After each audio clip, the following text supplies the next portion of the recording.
if you are struggling with something and you're like, yeah, this isn't good, or I'm not going to be able to follow through on this thing I wanted to do, or whatever, like there's always something else around the corner. There's always a glimmer of hope.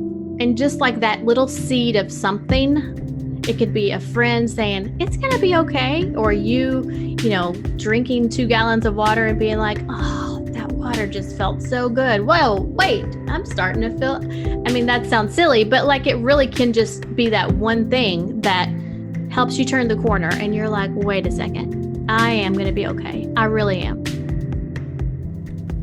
Welcome back for episode 9 of the Peacemakers Podcast. I am your host, Lindsey, and today I'm sharing a recent chat I had with my good friend, Gwen Whitfield from the Redefining Bold Podcast. Gwen and I are accountability partners, we're friends, and she's a type 9. We're going to jump right in here to the discussion where we are talking about a recent off day that Gwen had, and this discussion led us to talking about how we can just get down on ourselves at times and we can start to count ourselves out. But Gwen shares some real life examples of how she's learned to pick herself back up and to keep going. And just as a heads up, if you're on Instagram and you're listening to this in real time, Gwen and I are both hosting giveaways to celebrate the release of her Redefining Bold Affirmations ebook, as well as her hand-painted original artwork. I'll link both of our Instagram accounts in the show notes for all of the details, as well as her website if you just want to go directly there and purchase her ebook and just see what else she has to offer. All right, guys, enjoy the episode. So a little background. So Gwen, Redefining Bold Podcast, you've been in the space of putting your voice out there in some form or fashion through your blog for like 10 years. Mm-hmm. 2011. Mm-hmm. Yeah. This will be 10 years. Mm-hmm. Right. And over time, that's shifted from being heavily involved in the blog world and also like Pinterest to starting a podcast. And there's been an evolution of kind of what it's like for you putting your voice out there and what you're talking about and things like that. So recently, so I also want you to tell them about like your art and stuff and how that's come into play. But just a little background for y'all. She's recently decided she's going to start doing more of her beautiful art and like putting it out there and like sharing that with us. So if you see it in the background of her view, if you're watching on YouTube, you can see it. And so there was some angst, though. There was some angst that you were having on Tuesday. So I want you to tell us. Yes. Sorry. I'm also a singer. I'm like true type 9, jack of many trades, master of none, right? And I'm trying to remember what your question was because I've in true 9 fashion I've already forgotten. It's okay. No, on Tuesday you were just not in a normal Gwen space. Like oftentimes, oftentimes I'm the one coming to you saying like, I'm just not having a good day. I'm just off. Yeah. And so you were off on Tuesday. Yeah, I was super off. And, I will give, maybe this might be a little bit TMI, but I'm going to give your listeners just a little bit of background so they have some perspective on the situation. Mm-hmm. I have struggled with a chronic condition called candidiasis. And it is the overgrowth of the Candida bacteria. It's the bacteria that causes yeast infections, thrush, etc. Mm-hmm. And so I've been very diligent over the past year almost in controlling it with diet. You can control it with diet if you don't eat sugar, carbs, etc., all the good stuff. But it's intense. It's like you have to go all in. Very restrictive. Yeah. Yes, it's very restrictive. And then, you should be taking loads of probiotics and eating prebiotic food and all that fun stuff. Right. So, anywho, so I have done very well. And then Christmas was, little sketch there for me. And I've struggled just a little bit, but not too bad. Like I've done better than I think I have my entire life. Well, this past week, was spring break, and my husband and I went downtown. We just stayed in downtown Lynchburg at a fabulous hotel and ate dinner and went to the Star Hill Brewery and just had a wonderful time. And I'm guessing I just kind of overdid it. So when this happens, it has started causing ear infections. So I could feel this coming on. So Saturday, we were home Saturday, and I ate some spaghetti. Don't eat Carbs. spaghetti. Yeah. Yes. And something particular about semolina flour for me. And so I could feel it coming on Sunday. And then Monday I felt bad. And Tuesday I felt terrible. But learning about myself through the Enneagram has helped me tremendously, because as a 9, I know my red flags. And so when I don't feel good, I just go and just collapse in the bed, pull the covers up, watch TV. I can't function, don't ask me to cook, not a thing. So I've been really taking notice of that and trying to kind of lean into maybe more of my 8 wing or more of my 3. Healthier would be 3, I guess. And kind of working through the pain, so to speak, functioning like I feel like every other normal person does when they're not feeling great. They still go to work, right? Right. So that's why I kept our call. I was like, I can do this, and we'll get something out of it. I don't know what, but yeah, I did. So I was fighting through this when we were talking. I mean, it was a pretty significant moment for me. I did not feel good. I was feeling very confused, I think, about what to do with the website, the new website, the podcast, the old website, which I have a little bit of PST with my old website because of Pinterest. This could be a whole nother podcast. We could sit and talk about Pinterest and the changes they have made, and the roller coaster of income levels that I've been through since about 2016. And just I was in a huge conundrum, and I felt physically terrible. So I certainly couldn't think straight. Right. And so it was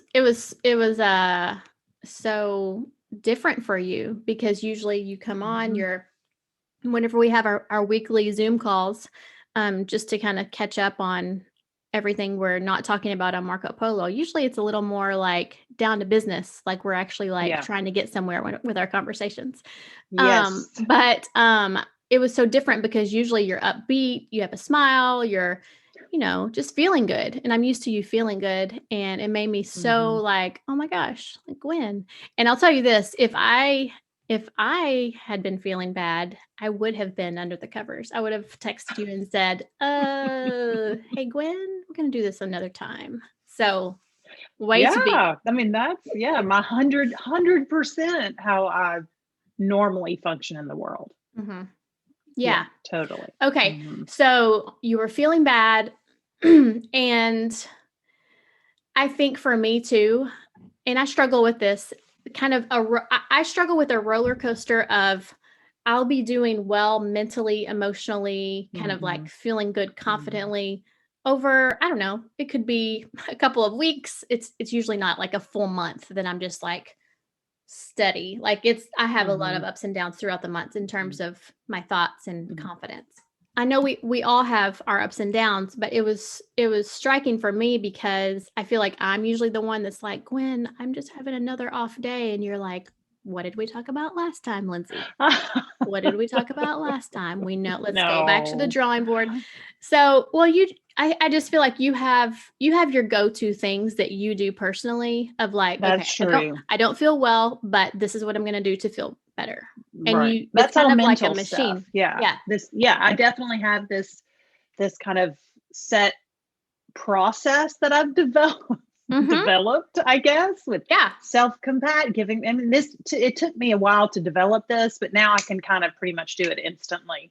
So it's self-compassion. So having some self-compassion, self-awareness first. You have to have the awareness of, hey, wait a minute, I'm not in a good space. And then I give myself a lot of compassion, and I'll do this in the mirror, go in the bathroom and look at myself and do this. So once I figure out, have the self-awareness of what's going on, I go in the mirror and I'll talk to myself with great compassion. I mean, this is a huge monumental shift because I used to be so mean to myself, like ruthless.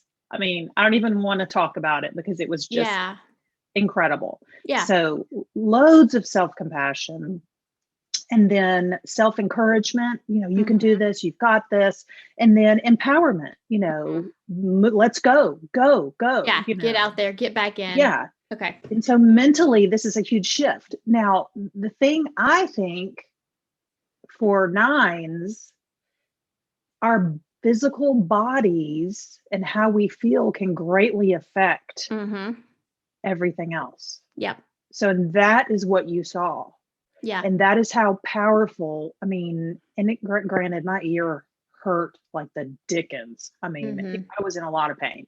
Yeah. And it just throws me down and takes my mental game with it. And I think that's what was so striking to me. It was because of the physical, you not feeling well physically, the normal things that you would have been saying were not even coming to your mind. Like you weren't even saying like, I feel horrible, but I mean, you may have said it a few times, but like, it was more like, I feel horrible and I don't think I can do this anymore. Like, I don't think I can keep doing these things I'm passionate about anymore, or I just don't even know what I'm doing with my life. It was kind of like, I don't even know what I'm doing with my life anymore. And I was like, this isn't you. This isn't you. but it was okay too, because like, Lord knows I'm usually the one in that position. It's usually switched. So then got off the Zoom. We, you kind of did your thing. What'd you do the rest of the day after we talked on Tuesday? I took some ibuprofen and I ate a good healthy lunch. I mean, when my ear started hurting, the first thing I did was go back on my restrictive diet.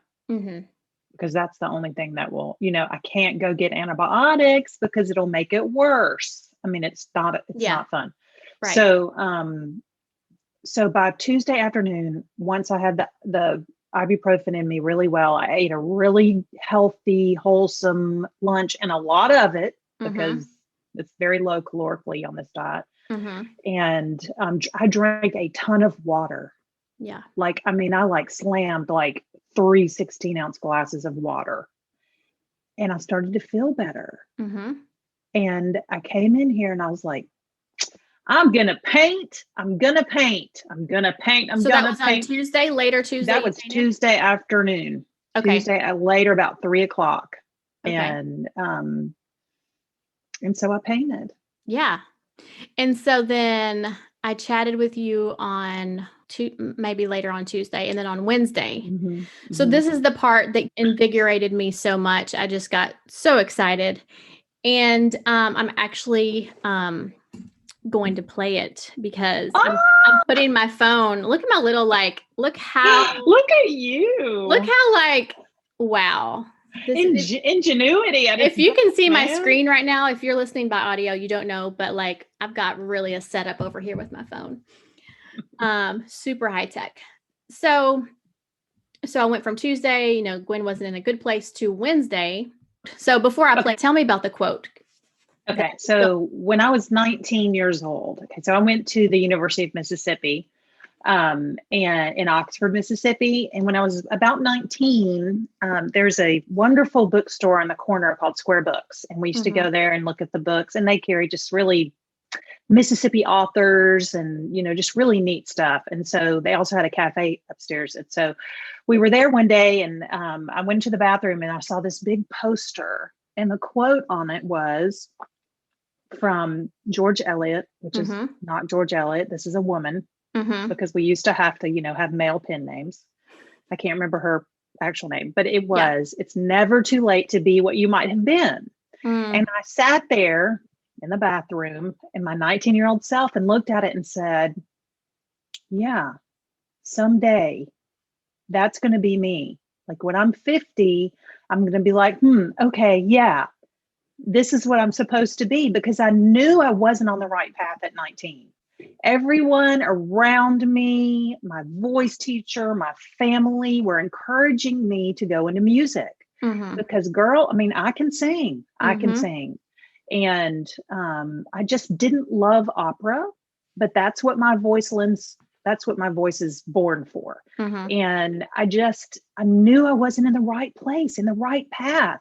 And seeing that quote, it was like, it actually gave me some hope. Like, I've never forgotten that quote. Oh, I bought a card with the quote on it when I was probably I think it was that same day in the bookstore.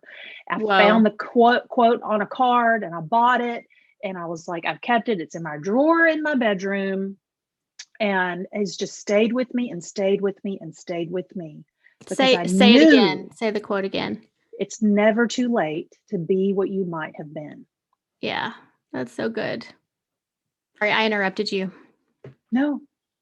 I mean, that's it. That's the lead into what you were about to play. So Gwen's telling me this quote on Marco, and then she goes into this. So, I mean, that quote has stuck with me and stuck with me and stuck with me, and I'm never going to give up figuring this out. I'm never giving up. Like, I will keep trying and keep trying and keep trying till I die. And, you know, I have this glimmer. It sounds like a Taylor Swift song. Yeah. I'm never giving up figuring this out. And when I heard you say that, going from, you know, where we were on Tuesday to that, and just seeing it in your face, seeing like, you know, your whole like aura had changed. Like you were a different Gwen. Mm-hmm. And you said, I'm never giving up figuring this out. I don't know what that was, but like, I have been through so many cycles in my life of, it's kind of this, I'm going to do it better this time. And then it's like 2 weeks later, I'm like, oh, not doing it better anymore. Okay, I'm failing. All right, here we are back again at the place where I feel like a failure, or I'm not meeting up to people's expectations. I'm not like, you know, the people out there that have their life together. And the shame that comes along with that makes me want to quit what I'm trying to do, you know, just stop trying to be something other than a couch potato, basically. And I know that. I know what you're saying. Yeah. And so for you to say, I'm never giving up figuring this out after I saw you on Tuesday, like feeling horrible, which I know that you were feeling like physically just ill, like you just didn't feel good physically. Mm-hmm. But the shift that you made and the empowerment that came from it, like I heard it from your gut. This is what I'm going to do. And then you go on, you know, I'm not going to play the rest, but you go on just to talk more about like your art and how much you love it and how much you just were ready to dive back into it. I think it's so interesting how our physical, like how we feel physically and how that plays into our mental, how we're thinking about ourselves and how that, you know, affects our emotions. And how we can be on one day, we can be so sure that we're doing the right thing in our lives. We are headed down the right road. This is the best I've ever felt. I just feel so confident. And then the next day it's like, nope, this isn't going to go anywhere. And then a day later, I'm back. We're good. I'm never going to give up. Never. Gosh darn it. I'm not giving up. I mean, because like I've done so many things in my life. I've had so many ideas. I've taken so many paths. I'm going to be really honest here. I've never held an actual job for more than 2 years. Like I don't have it in me. Mm-hmm. And I just have kept searching for that thing that feels like home, from feeling this need to do something with my life and to put myself out there. And it's taking, I mean, I've had the blog, I've had a web design business, just number of things, you know, now I had the podcast and now I'm pursuing art, but I have to say doing the art feels like home and it feels like me. I feel more me now putting on this coat, you know, than I ever have doing anything else. And so I have real hope at this point. And I also want to just point out that people that are achievers and that have high energy, they're putting themselves out there. Maybe they don't feel this, but I hear them articulate that my business started this way, and then I kind of grew into this next thing.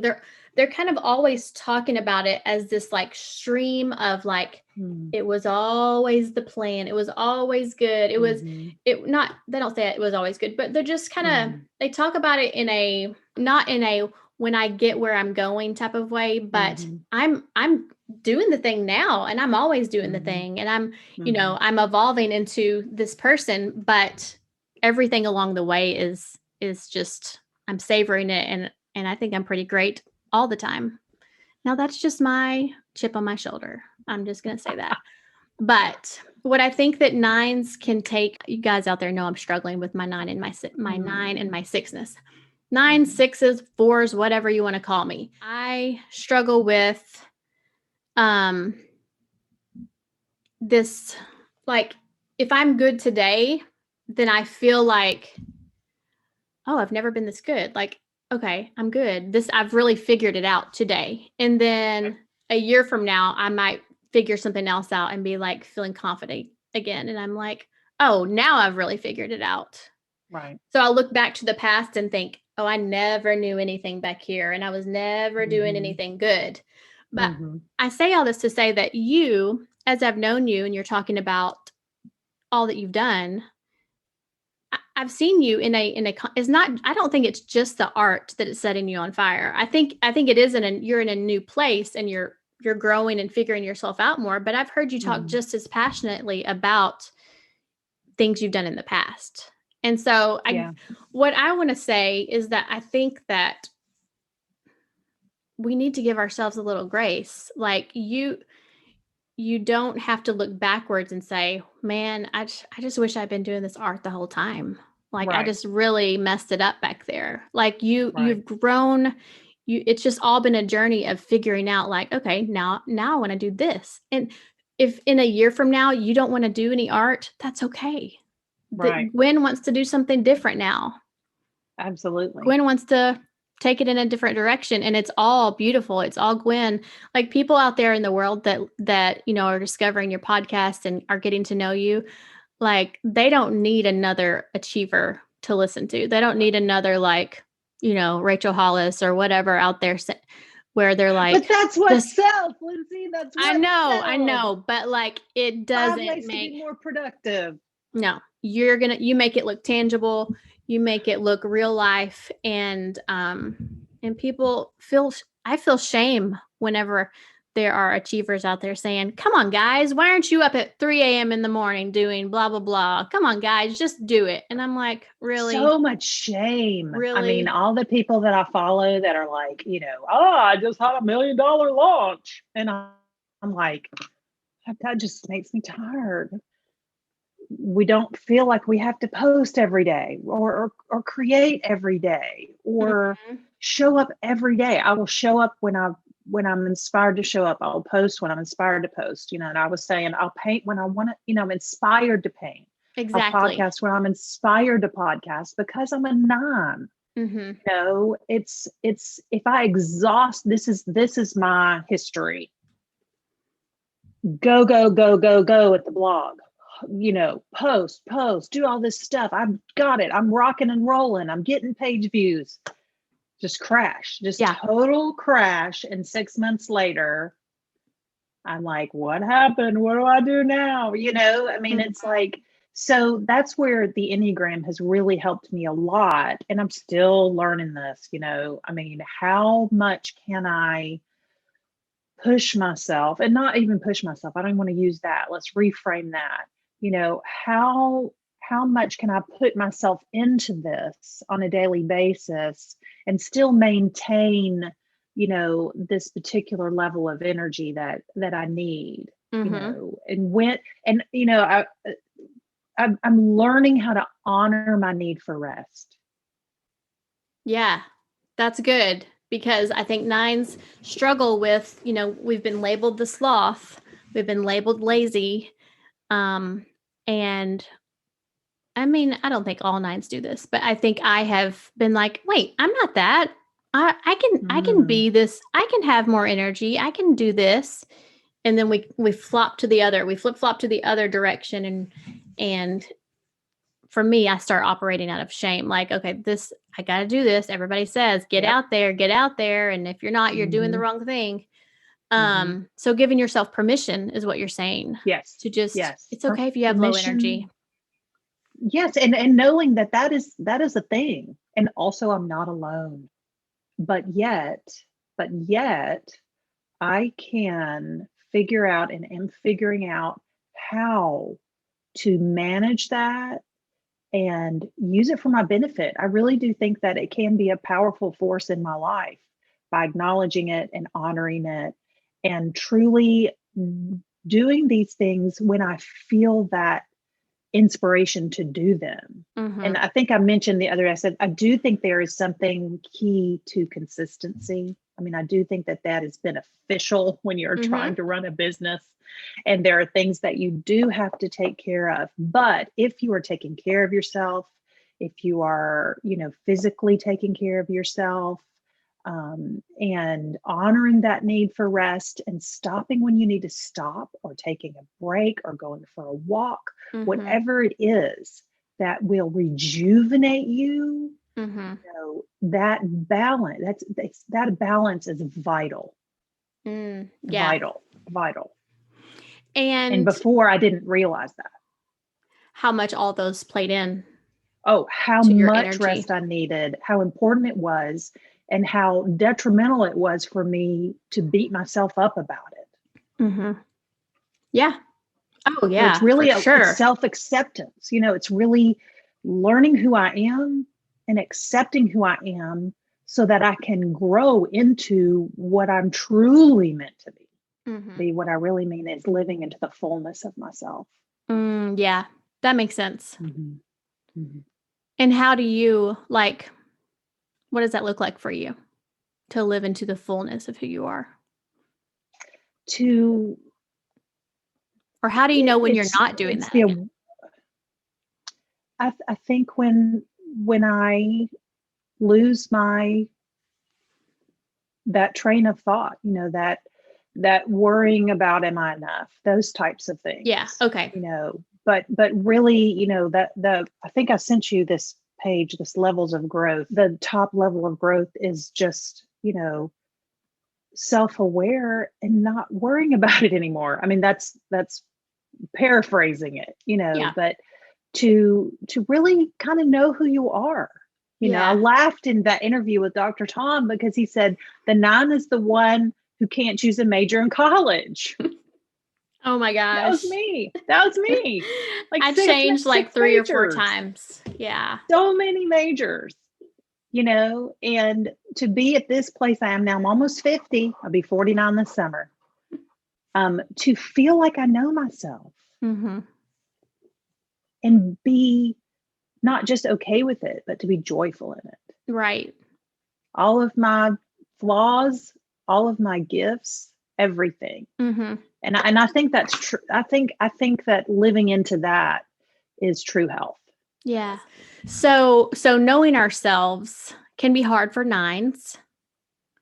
And I'm learning that it's actually 9s, 6s, and 3s struggle knowing themselves. Isn't that interesting? I saw that on a YouTube video by the Enneagram girl. And I've actually asked her to be on the podcast to talk about that. She's going to come. I'm going to interview her in a few weeks. And her name's Erin. And she's going to talk about what is it about the 3, 6, and 9 and their placement on the Enneagram that causes them to be kind of like, who am I? I don't know who I am. And I'm like, 3s don't know who they are? Like, oh, really? That's shocking. I know who they are, or I know who they're putting themselves out there to be. I love you, 3s. No, okay, let's be honest. 3s aren't listening to this. I'm just kidding. Maybe they are. Maybe they are. Never know. Oh, but sometimes I think to know ourselves, it takes engaging with others and having them like if you've known somebody for a long time and and they've kind of like observed your patterns or observed that like that, you know, the gold inside of us that comes out and whenever we don't even notice it. Sometimes it takes someone else to say, I've known you for 10 years and I know that you have your ups and downs, but this is the consistent, you know, Gwen that I see you putting out there. That can be a good way to learn like, okay, this is how others perceive me. And yeah, I do feel that. I do feel that, you know, whatever their perception of me, I feel that is me, or, you know, maybe their perception is off. But what I'm saying is sometimes it just takes someone else to point it out to us. And I think that is so powerful because I never ask anyone for advice, really. I mean, it's rare. I never ask anyone what I should do. I'm not a pollster kind of person. I'm very private, which is why it makes it so difficult to be online all the time. But I'm definitely becoming more open and vulnerable. So that's a good thing. But so having you in my life has helped with that tremendously. Yeah.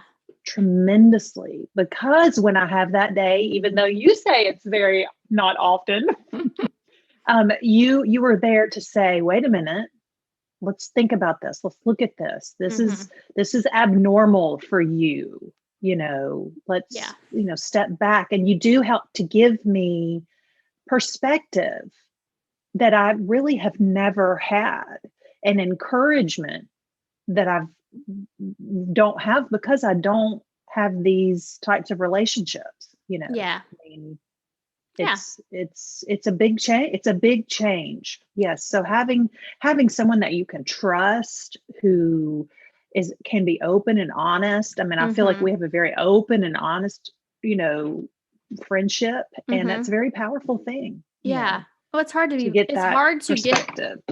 It's hard to get to a point for me in friendships where I feel like I'm ready to be vulnerable.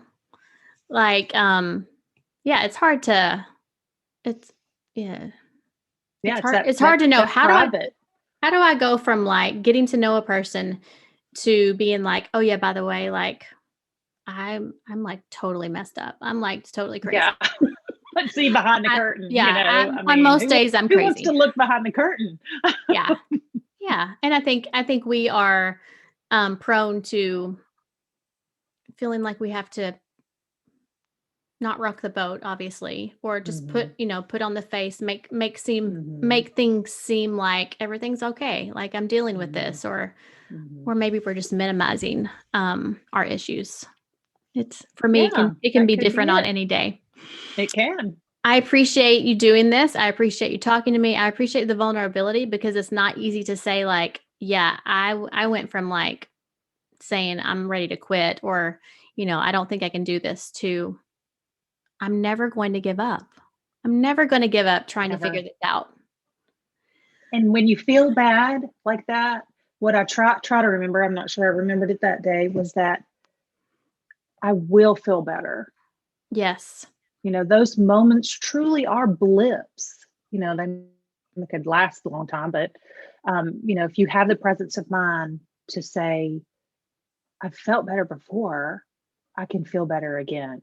I think that's this too shall pass kind of thing. Yeah. I think that's what I want to leave the listeners and the viewers out there with, that if you are struggling with something and you're like, yeah, this isn't good, or I'm not going to be able to follow through on this thing I wanted to do, or whatever. Like, there's always something else around the corner. There's always a glimmer of hope. You said it on, I don't think I played it on the audio here, but you went on to say, I feel a glimmer of hope.